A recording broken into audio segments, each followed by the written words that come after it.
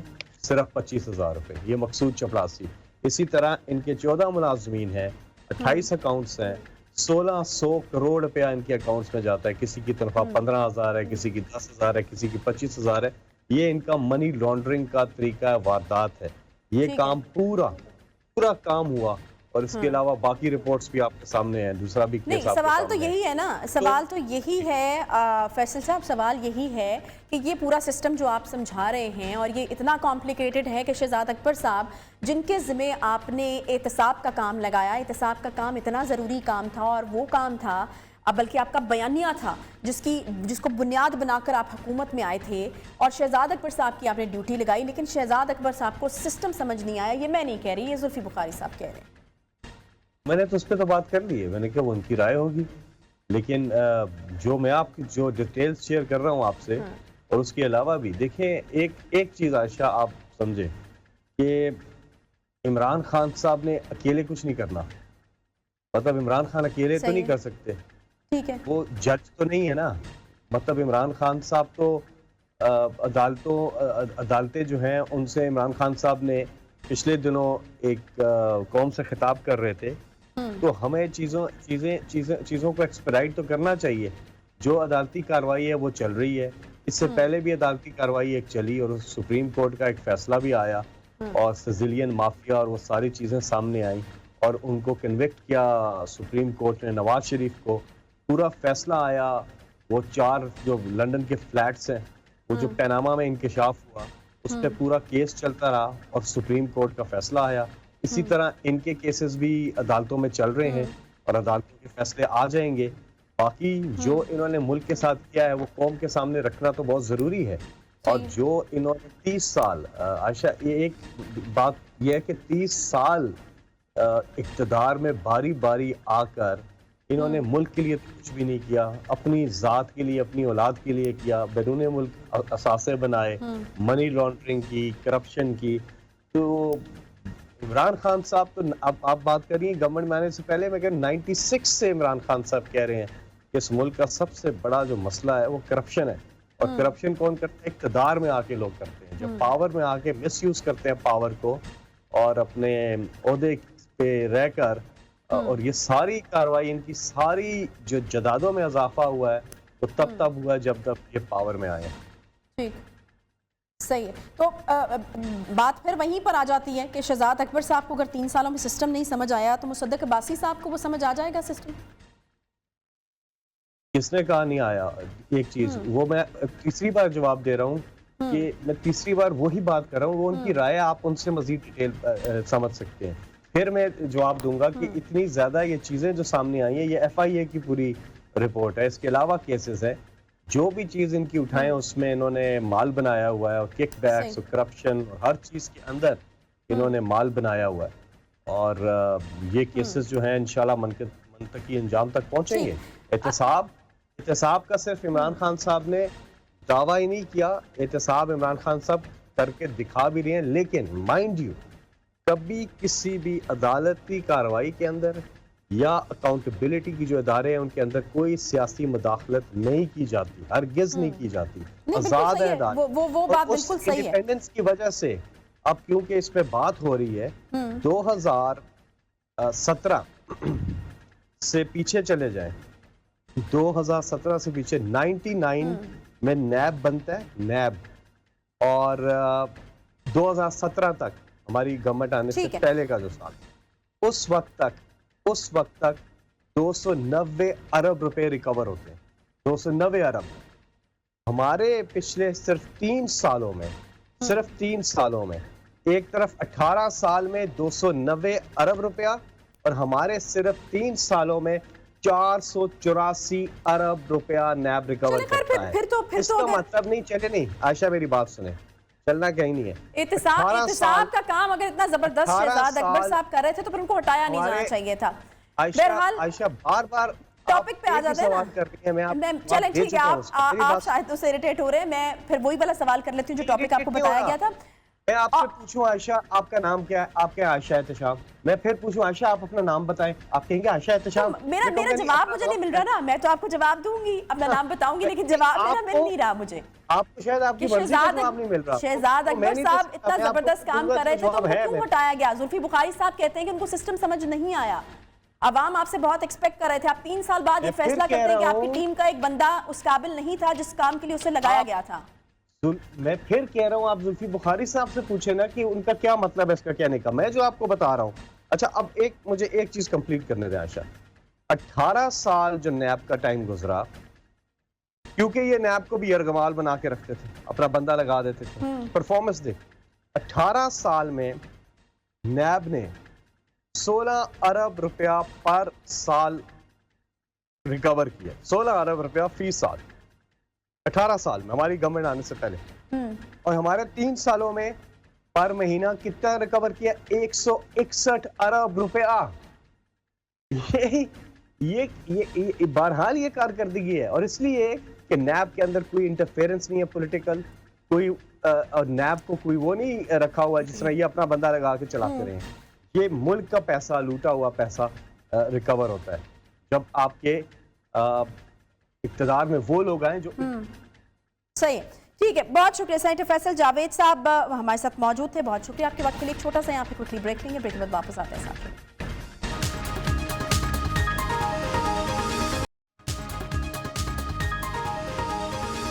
Welcome back.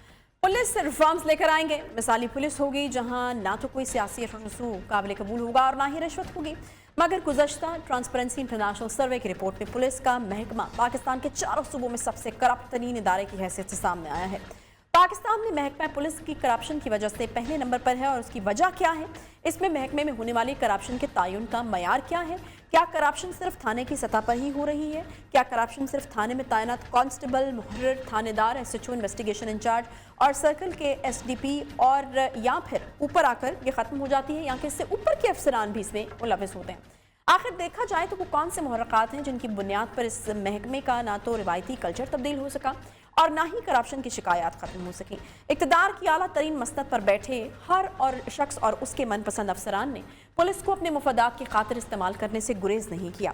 کچھ روز قبل لیا کے تھانہ سٹی کی حدود میں شادی کے ایک گھر میں پولیس نے چھاپا مارا اور تقریب سے دلہا کو گرفتار کر لیا گیا۔ بقول متاثرین کے بغیر لیڈی کانسٹیبل پولیس پر گھر میں گھس کر چادر اور 4 دیواری کا تقدس پامال کرنے اور خواتین سے بدتمیزی بھی کرتی رہی۔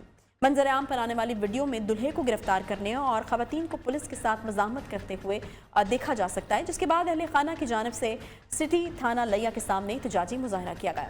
اہل خانہ کا یہ الزام ہے کہ پولیس اہلکاروں نے ذاتی رنجش کی بنا پر ساجن عباس کو گرفتار کیا، مگر پولیس کے مطابق دلہا سجاد عرف ساجن کو کورونا ایکٹ کی خلاف ورزی اور آتش بازی کرنے پر گرفتار کیا گیا، جبکہ پولیس میں درج کروائی گئی ایف آئی آر کے مطابق مقدمہ کورونا ایکٹ کی خلاف ورزی پر درج کیا گیا ہے، جبکہ پولیس کے مطابق گرفتاری کی ریٹ بھی لیڈیز پولیس کے ہمراہ کی گئی، مگر مزاحمت پر مرد پولیس اہلکاروں کو مداخلت کرنا پڑی۔